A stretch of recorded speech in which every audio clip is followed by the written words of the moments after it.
మిత్రులారా,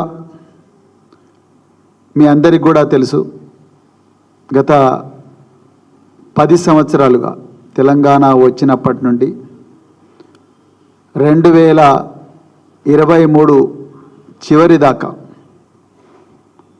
ఎంతోమంది అంచనాలను పటాపంచలు చేస్తూ తెలంగాణ వస్తే అరాచకం వస్తుంది, తెలంగాణ వస్తే చీకటి అవుతుంది, తెలంగాణ వస్తే హైదరాబాద్ నగరంలో అల్లకల్లోలం అవుతుందని చెప్పేసి ఆనాటి ఆంధ్ర పాలకులు ఎన్నో అభాండాలు వేసిన, ఎన్నో పుకార్లు పుట్టించిన వాటన్నిటిని కూడా పటాపంచలు చేస్తూ తెలంగాణ తొలి ముఖ్యమంత్రి కేసీఆర్ గారు తెలంగాణలో మొట్టమొదటి ప్రాధాన్యత శాంతి భద్రతకి ఇచ్చిండ్రన్న విషయం తెలంగాణ ప్రజలకు ఈ సందర్భంగా మేము తెలుపుతున్నాం.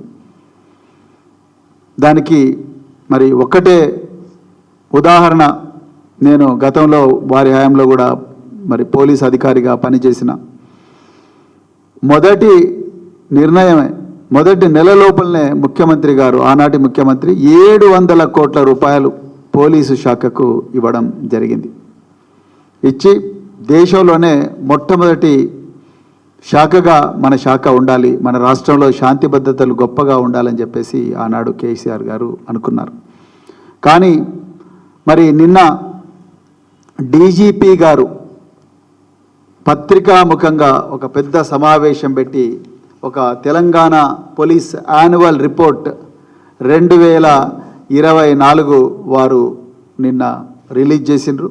మరి వారు చాలా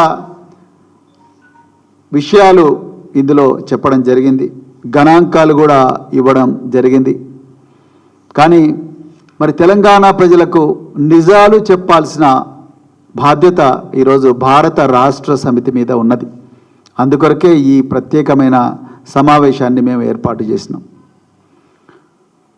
నిజానికి తెలంగాణ ప్రజలు గుర్తించాలి, ఈ రాష్ట్రానికి డిసెంబర్ 9వ తారీఖు నుండి డిసెంబర్ 30వ తారీఖు వరకు హోంమంత్రి లేరు. హోంమంత్రి లేకుంటే శాంతి భద్రత పరిస్థితి ఏ విధంగా ఉంటుందో మీరు ఒక్కసారి ఆలోచించాలి. ఈ రాష్ట్రానికి హోంమంత్రి లేరు.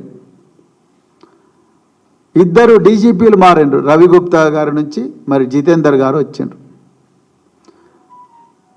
అదేవిధంగా ఆనాడు 10 సంవత్సరాల్లో పనిచేసిన ఆఫీసర్లే ఇప్పుడు కూడా ఆఫీసర్లుగా ఉన్నారు. ఆఫీసర్లు ఏం చేంజ్ కాలేదు, ఎస్ఐలు చేంజ్ కాలేదు, సిఐలు చేంజ్ కాలేదు, డిఎస్పీలుగా వాళ్ళే ఉన్నారు, ఎస్పీలుగా వాళ్ళే ఉన్నారు, డీసీపీలు వాళ్ళే, కమిషనర్ ఆఫ్ పోలీసు వాళ్ళే, డీజీపీ ఒక ఆయన చేంజ్ అయ్యండి.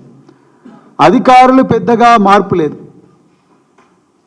పోలీసు రిక్రూట్మెంట్ కూడా ఆనాడే 40,000 మంది కానిస్టేబుల్లను, ఎస్ఐలను కేసీఆర్ గారు రిక్రూట్ చేసిండ్రు. మన డిసెంబర్ 22లో ఇచ్చిన నోటిఫికేషన్ వల్ల. తర్వాత మరి ఇప్పుడు మన రేవంత్ రెడ్డి గారు వచ్చి దాదాపుగా ఒక 12,000 మందికి ఆ రిక్రూట్మెంట్కి సంబంధించే నియామక పత్రాలు ఎల్బీ స్టేడియంలో ఇచ్చిండ్రు. కొత్తగా ఏమీ జరగలేదు.